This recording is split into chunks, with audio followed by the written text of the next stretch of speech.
सुरक्षितता वाऱ्यावरती सोडली गेले म्हणून दिली का? म्हणजे नेमकं कळत नाही की कोणत्या प्रेमापोटी हा शब्द चुकीचा आहे, रागापोटी अशी ही लाट जणू काय उसळले हे कळत नाहीये. हा निकाल अनाकलनीय आहे आणि याच्या मागचं गुपित हे काही दिवसामध्ये तर शोधावं लागेल. तूर्त मी महाराष्ट्राच्या जनतेला सांगतोय की आपण निराश होऊ नका, खचून जाऊ नका. काही जण म्हणतात की हा ईव्हीएमचा विजय आहे, असूही शकतो, पण महाराष्ट्राच्या जनतेला हा निकाल मान्य असेल तर मग कोणीच काही बोलण्याची गरज नाही आहे.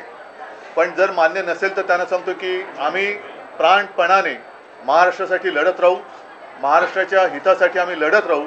कोणी काही म्हटलं तरी महाराष्ट्राच्या जनतेला मी वचन देतो की आम्ही तुमच्यासोबत आहोत.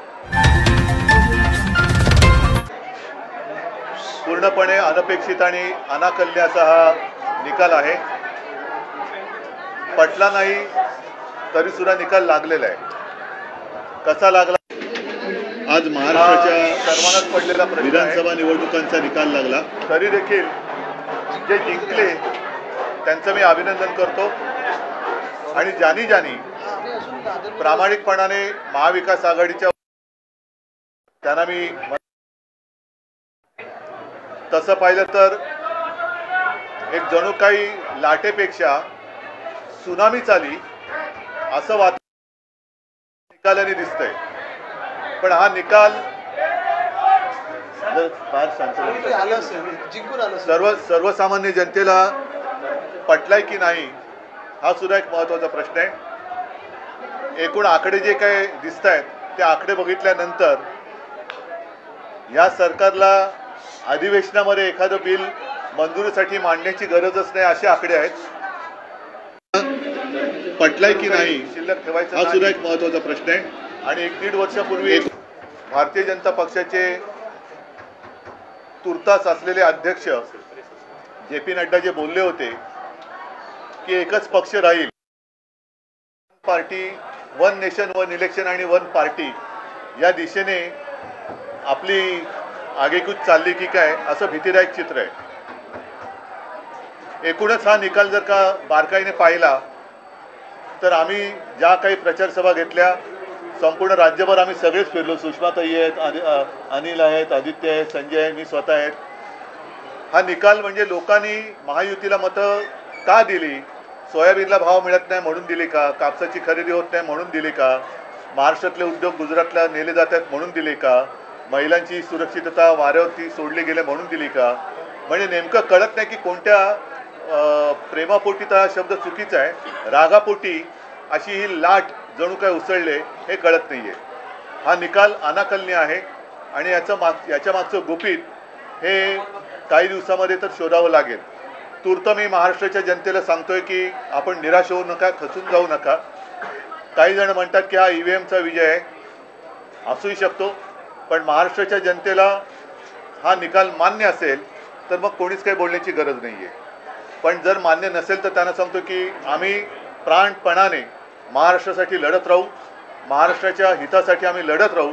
कोणी काही म्हटलं तरी महाराष्ट्राच्या जनतेला मी वचन देतो की आम्ही तुमच्यासोबत आहोत. हा जो विजय आहे महायुतीचा, लाडकी बहीणचा इम्पॅक्ट असल्याचं म्हटलं जाते.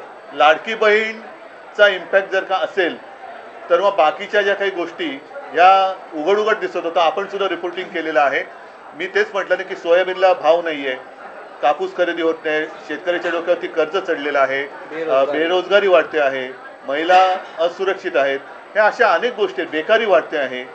तर लाडकी बहीणपेक्षा ज्या महिला आमच्याही सभेला प्रचंड संख्येने येत होत्या त्यांच्यासमोर प्रश्न होता की घर कसं वाढवायचं, चालवायचं. कारण महागाई वाढते म्हणजे वाढती महागाईची शाबासकी म्हणून या सरकारला मत दिलं का? आणि आता मला एक असं वाटतं प्रामाणिकपणे, हा टोमणा नाही, की यावेळेला तरी अस्सल भाजपचा कोणतरी मुख्यमंत्री होईल अशी अपेक्षा आहे किंवा आशा आहे. महाराष्ट्र विकास आघाडीचं आम्ही फार प्रामाणिकपणाने वागलो हे चुकलं की काय असं मला वाटतंय.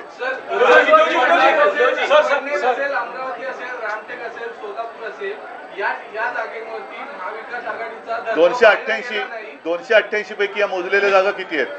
नाही, पण इकडे 288 पैकी तिथे काँग्रेसने केदारांनी तर सरळ सांगितलं होतं की आम्ही अपक्ष उमेदवाराला समर्थन. बरोबर आहे, पण 288 पैकी ह्या जागा किती आहेत आणि अशाच काही जागा या त्यांच्याकडे पण आहेत. पण म्हणून मी म्हटलं ना की अशी लाट उसळले असं काय नेमकं यांनी काम केले ते तिथे दाखवा ना. पण आणखीन एक गोष्ट अशी आहे की ठीक आहे, आता ते जिंकलेले तर आहेत, त्याच्यामुळे त्याच्यात मला त्यांचं अभिनंदन करण्यामध्ये मला कुठे कद्रूपणा दाखवायचं नाहीये. मी त्यांचं अभिनंदन करतो.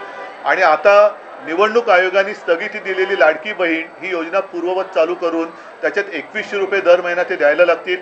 शेतकऱ्यांचं कर्जमुक्त ते लवकर करतील. आणि जी जी काही त्यांनी आश्वासनं दिलेत ती नंतर कोणी बोलू नये की असा जुमला तर निवडणुकीच्या वेळेला करावा लागतो. या सगळ्या आश्वासनांची पूर्तता त्यांनी लवकरात लवकर करावी अशी माझी मागणी आहे. ग्राउंडवर फिरताना महाविकास आघाडीसाठी पोषक वातावरण दिसत होतं आणि इतका बदल अचानक लोकसभा निवडणूक झाल्यानंतर अवघ्या काही महिन्यात हाच एक अनाकलनीय बदल. आणि मला असं वाटतं की करोनाच्या काळामध्ये कुटुंब प्रमुखाप्रमाणे माझं ऐकणारा महाराष्ट्र हा माझ्याशी असा वागेल याच्यावरती माझा विश्वास नाही आहे. कारण मी जे जे सांगत आलो त्याच तळमळीने याही वेळेला मी महाराष्ट्राला मनापासून तळमळीने सांगितलं होतं. आणि असा हा माझा महाराष्ट्र हा असा वागेल याच्यावरती माझा विश्वास नाही आहे. नक्की काहीतरी गडबड आहे. हिंदू मुस्लिम एक पोलराइजेशन दिखाई दिया, खुल के बात कर रहे थे, बटेंगे तो कटेंगे. आपको लगता नहीं, ये कुछ नहीं चला, क्योंकि बेकारी तो कुछ चीज़ें ऐसी होती कि जो सेक्युलर होती है. जैसे बेकारी है, महंगाई है, वो सेक्युलर है. सभी को महंगाई की मार पड़ रही है, सभी को जो बेरोजगारी है वो सता रही है. तो ऐसे कुछ नहीं. एकनाथ शिंदे यांच्या शिवसेनेच्या जवळपास 55 जागा आलेल्या आहेत. त्यांचं असं म्हणणं आहे की या निकालातून बाळासाहेबांचे विचारांचे खरे पहिली गोष्ट अशी आहे की इथेच पहिला मुद्दा असा आहे की 2.5 वर्ष होऊन सुद्धा न्यायालयातनं आम्हाला निकाल मिळत नाही.